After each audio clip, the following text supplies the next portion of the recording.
Netong nakaraan may nag-comment sa atin dalawa dito na dalawang subscribers or dalawang naligaw dito sa ating YouTube channel. Shoutout natin to si Michael at etong isa naman ay si Tetsumad or kung ano man yung basa dyan. Unahin muna natin tong si Michael. Sabi niya dito, ganyan din po yung printer ko, okay naman ito at di mahirap i-operate. Di tulad ng isang tropa ko gamit yung brother na may ADF, hirap daw i-operate. So yung isa naman na nag-comment sa atin, sabi naman niya dito, si Tetsu Ahmad, sabi niya, yung 5290, pangit yung ADF niya, mag-brother na lang kayo. So, dalawang opinion and syempre, ginagalang naman natin yung kanika nilang opinion. And syempre, isi-share ko din yung experience ko sa mga dalawang models na yan. Pero price check muna tayo dahil ito yung pinaka-importante talaga sa ating YouTube channel. At tandaan nyo mga tropa, tayo ay nag-share ng idea. Wala akong pakialam kung hindi kayo bumili sa mga links din natin dyan. Pero syempre, kahit papano kung gusto nyong makatulong din dito sa ating channel, sobrang maraming salamat. Kasi may mga naririnig-rinig ako na hindi daw nila kailangan ng views. Ang kailangan daw nila ay customer. Magkaibang vloggers talaga yon. Kung gusto nyong magpauto kung kani-kanino, go lang kayo, 'di ba? Pero dito, legit experience talaga yung itinuturo ko sa inyo or i-share natin. Price check muna tayo para may idea kayo sa mga printer na medyo ipagtatapat-tapat natin. Epson 5290 ang pinaka-suggested retail price nito, 13,495 at sa mga hindi nakakaalam, etong printer na to, eto yung gamit ko dito sa aking document printing, 11,000 ko lang siya nabili. Meron akong in-upload na video, panoodin nyo na lang kung bakit naging 11,000 yung bili ko sa printer na to. Pero price check, ang pinakamura na nakikita ko dito na legit, eto 13,650 dito sa GWPC. And yung iba mga around 15,000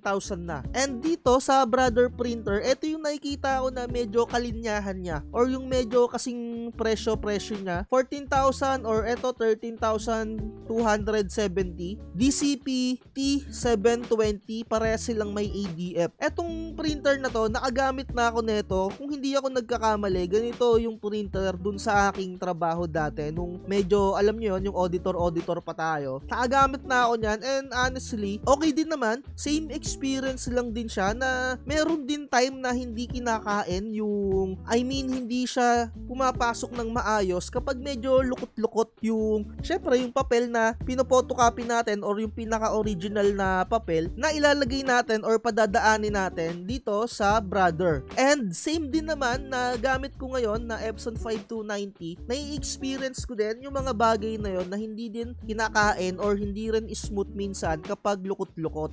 And sa tingin ko, normal naman yon na, alam mo yun, nagkaka-error once na hindi talaga smooth na smooth or medyo lukot-lukot yung pinapadaan mo sa mga EDF. Kung mapa Epson, mapa brother, may experience at may experience mo din yan, yung pagka paper jam dito sa mga printer na to. And isasuggest ko sa inyo na ayusin nyo na maigi yung mga papel na ilalagay ninyo dyan. Huwag kayong maglalagay dyan yung tipong mga gusot-gusot na. Pero ito, ipapakita ko sa video na to. Ayan, medyo gusot-gusot na, pero syempre okay pa din. And when it comes naman sa brother, wala ako sa inyong maisasample. Pero ito yung pinaka-point ko sa inyo. Depende pa rin sa mga user kung anong bibilihin ninyo, 'di ba? Kung fanatic ka ng Epson, go for Epson. Kung fanatic ka ng brother, go for brother printer, 'di ba? So nasa sa inyo na lang 'yan kung saan kayo sanay. Pero syempre naagamit na ako na itong Epson, talagang iba talaga ang karakas ng Epson. Kumbaga parang hindi mo na gagamitin yung mga dati mong nagamit na printer. May nag-comment sa atin previously, hindi ko na lang makita yung comment niya. Parang ang sinabi niya doon, kapag daw nakagamit ka na ng Epson, parang hindi ka na daw parang gagamit ng mga ibang brand. Which is para sa akin, ganun nga din. Talagang ang ganda na itong Epson printer sa mga document talaga and sa mga output.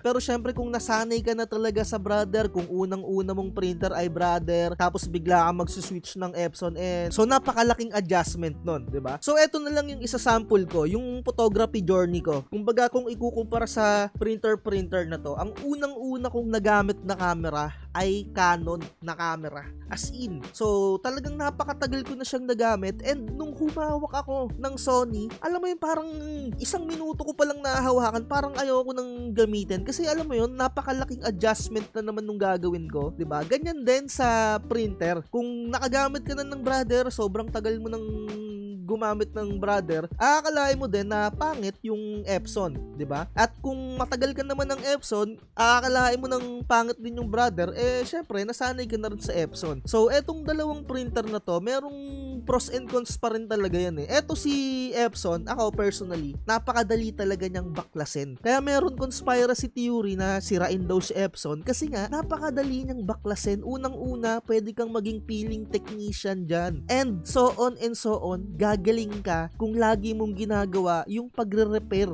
'Di ba? Dati kang technician, and ngayon, technician ka na. Kasi ang galing mo na, alam mo na yung pasikot-sikot 'di ba? So, ganun din yon kasi nga napakadali niyang buksan. And etong brother printer, mga tropa, na-experience ko yan, nasira, ayaw mag-print, hindi mo alam yung gagawin mo dyan kasi ang hirap buksan, hindi mo makita yung tornilyo, saan yung pipihitin. Kaya kami noon, mga tropa, sa trabaho dati, tatawag pa talaga kami ng support, alam mo yon, tatawag pa kami sa mismong opisina nila para ma-repair yung printer na meron doon. Kumbaga, hindi mo siya maayos ng, alam mo yun, DIY lang. Siguro ginawa rin ni brother yon para hindi makalikot ng hindi marunong yung kanilang printer. Yun lang talaga yung nakikita ko Yun yung nakikita kong disadvantage na itong printer na to. Kasi syempre, hindi naman laging ayos yung printer. Dadaan at dadaan talaga din yan sa maintenance, di ba? Ayun yung nakikita kong downside dito Kaya pag may mga nagpapa-repair sa akin ng brother printer, sabi ko, titignan ko kung kaya kong maayos. Pero kung hindi, kunin mo na ulit. Medyo, alam mo yun, nakakainis kasi talagang buksan to mga brother printer. Alam mo, nakakatakot talaga. Yung parang mababali yung hard plastic. Pero syempre kahit papaano, sana may na-share ako or meron kayong nakuha. Nasa inyo na kasi yan kung anong brand yung gagamitin ninyo. Pero para sa akin talaga, Epson talaga iba. At sa mga gumagamit naman ng brother, salute pa rin sa inyo kung yan kayo nasanay. Kagaya nga ng sinabi ko sa experience ko. Kahit na nagagandahan ako sa output ng Sony, puso ko talaga sa Canon pa rin, sa camera sa camera. 'Di ba? Ganyan din sa mga printer. So ayun, dito na natin tapusin to. Kahit na Epson, medyo mahirap din may time, pero once na malaman mo din yung pinaka-eksaktong paglalagay, which is meron tayong video na tutorial, ilalagay ko na lang sa description, kung papaano mag-ayos ng eksaktong paglalagay sa mga ADF or papaano yung tamang paglalagay. And alam ko naman sa mga brother printer, may mga sweet spot din yan kung papaano yung tamang paglalagay, 'di ba? Sundin nyo lang yung puso ninyo kung anong mga printer yung gusto nyo talagang brand na gamitin. Pero dahil dito sa channel natin, Epson #1. Like, share, and subscribe. Sa mga gusto mag-avail ng Canva Pro, message nyo na lang ako. And mga templates natin, lagi ko sinasabi, huwag magpapauto. Sa promo. Huwag kang magpapauto, mag-isip ka sa pilian. Sa laro ng buhay, dama ang tampo.